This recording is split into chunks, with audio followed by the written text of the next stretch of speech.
Hi everyone, I'm Alex and this is Tank Tested. And today I'm surrounded by the future of this channel.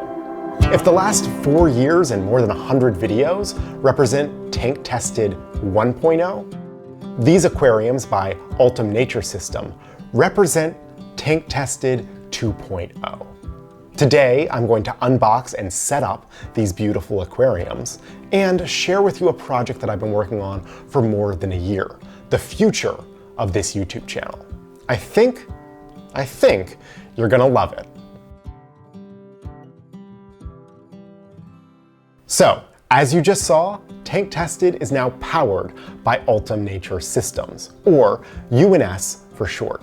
Now, to be clear, UNS has no editorial control over anything I do on this channel. But with their help, I'm going to be able to pursue more ambitious projects, like having a beautiful aquascaping gallery, where I can show you a new aquascape every month. I'm so excited about this project. So let's get started by setting up these aquariums so that I can show you what I'm working with.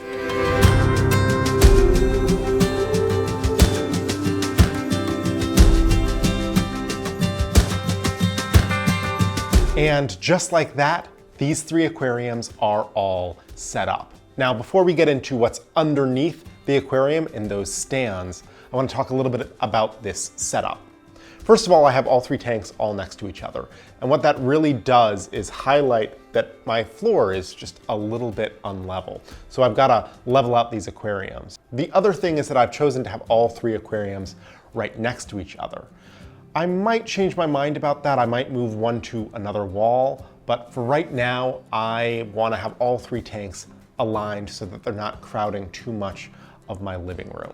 So now let's go into what's actually in these stands. So these are 3 white stands by UNS, and inside is an identical setup for all 3 tanks. Starting off, we have a UNS Delta 90 filter. This canister filter is rated for tanks up to 60 gallons. The tank that I'm working with is only about 20, so it's kind of overpowered, but I always like to overfilter rather than underfilter.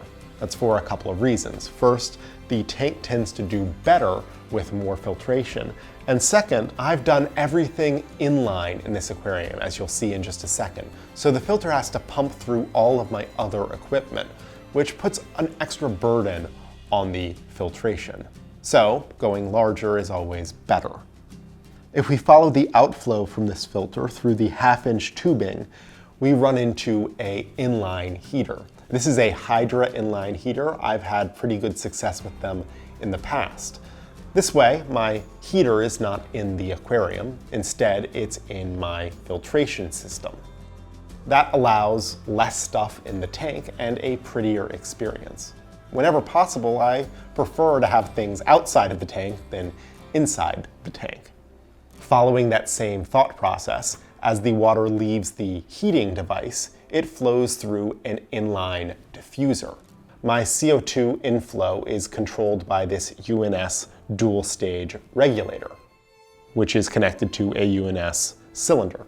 Now, I can control the amount of CO2 that flows into the aquarium by adjusting this knob, and the regulator will turn on and off based on a timer, which I'll show you in just a second. Once the CO2 is pumped through the diffuser into my water, I have a glass lily pipe in each tank that pumps water into the aquarium. And then I have a glass inflow that brings water from the aquarium back into my filtration.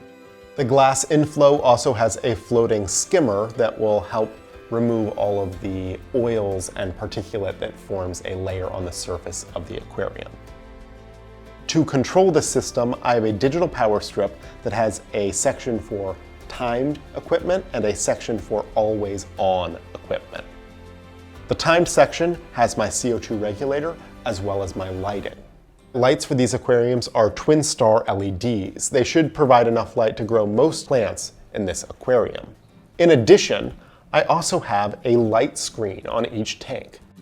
These light screens are adjustable and create a glow in the back of your aquarium. And as a result, I have a beautifully lit aquarium that's also striking on camera. All of this is to make my UNS 60U aquariums sing.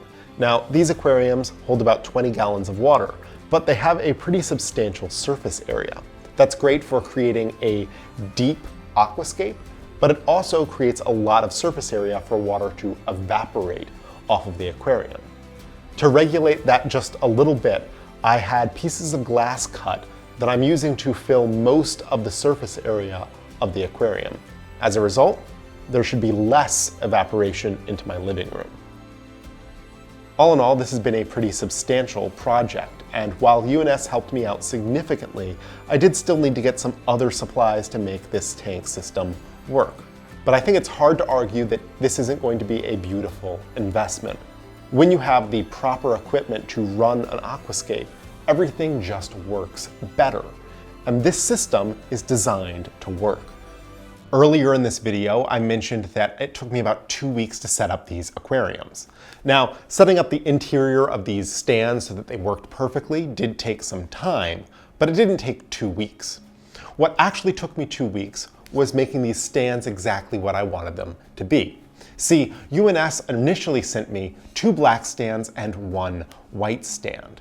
And I thought that would be okay, but when I got them into my house, the black stands really sucked up a lot of the light, and my apartment is pretty small, and it just didn't feel right to me. So I bought some white vinyl, the same type of vinyl that people use to coat their cars, to recolor their cars, and I recoated each of these stands. Now, this is a really, really cool trick to keep in mind, because we want our stands to be a beautiful part of our home, and oftentimes they don't match our aesthetics.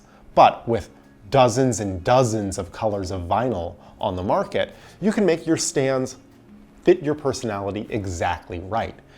And that's a really cool thing to keep in mind. Now, it did take me some time. Each one of these stands took me around 6 to 8 hours to properly coat, and that's because I don't have a lot of experience in working with vinyl. But the end result is flawless. These stands are perfect, and I'm so happy I did it. So now the big question is, what am I gonna do with these aquariums? I have 3 tanks, so what's my plan? Well, put simply, my hope is to create a new video for all of you at home every month. That means each tank will be set up for 90 days from planting to when I take my final photos. And then I'll break it down and start again. This is a pretty ambitious project, but I'm excited about it because I've been planning on this for more than a year.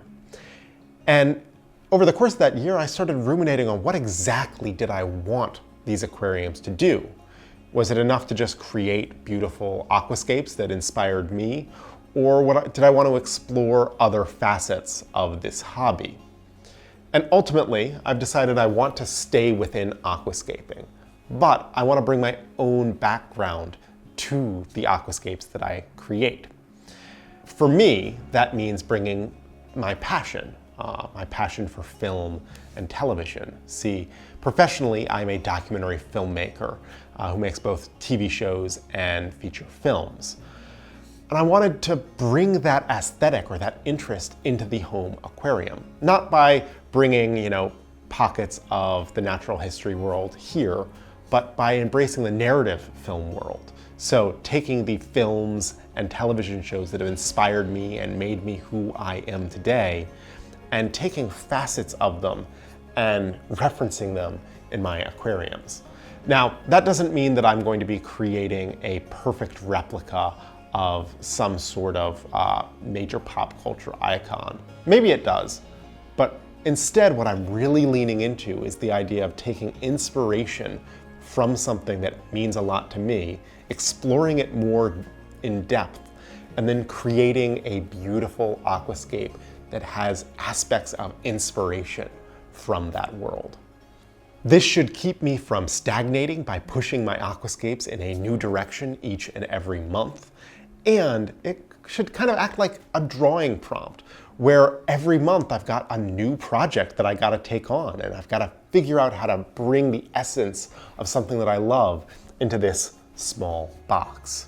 And here's where it hopefully gets interesting. I have my own list of shows and movies that have inspired me, but I'm curious what has inspired you at home, because maybe there's some overlap.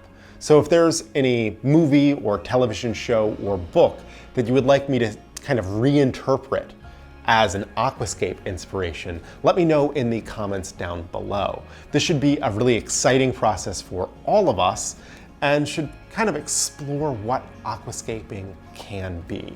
I'm really excited to do that with you over the next year, and I want to thank UNS again for providing me the opportunity to explore this space. Thanks so much, and I will see you next time.